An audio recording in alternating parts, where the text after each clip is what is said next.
Carta launched at our conference when they were eShares. Oh, yeah. Yeah, They're so- doing really interesting stuff in terms of providing liquidity. I mean, I know you were talking about this new law where it can be easier to get accredited investors by passing some tests. Yeah.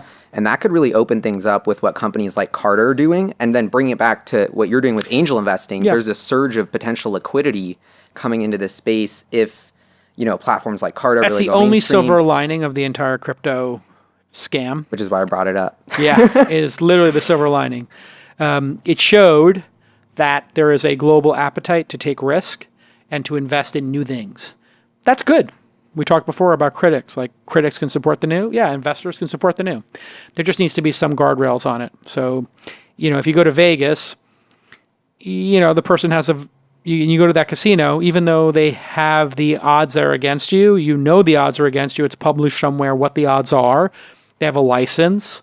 There's cameras. There's some guardrails. And yeah, you can blow a lot of money there very quickly, but there are some guardrails. So that'll be the same thing with this. You can invest your money in startups if you want to, or you could buy my shares in Robinhood or Wealthfront or Calm. This is huge. Like for my subscribers and I, this is such a frustrating pain point. Is I've watched so many. I've been an early user of all these incredibly disruptive technology products, and I can't. My hands are tied. Yeah, and I that's can't unfair. That's really, and I feel like this is just making the gap in America is widening because of this. And I'm trying to just brainstorm ways of all the drivers on Uber and Lyft and all the hosts on Airbnb and the users of Airbnb, long before those companies, got major investing, they knew that these were real products and that there were products that would become big because they saw customers or they were the providers in that marketplace.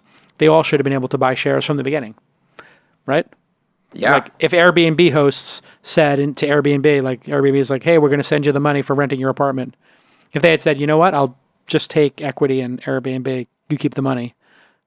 That would have been a better idea. Totally.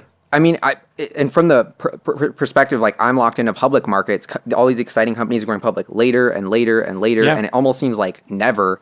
And so I just don't know what's going to turn that around. Like I'm really waiting for it because it just seems like It'll also be interesting for people to be able to, if 10 million people put $10 each into a company, none of them would be taking a lot of risk. But in aggregate, the company could raise $100 million. It's pretty incredible when you think about it. So get 10 million people in the world to put $100 into Airbnb in year 3 or 4, and they raise $1 billion from consumers. Pretty great.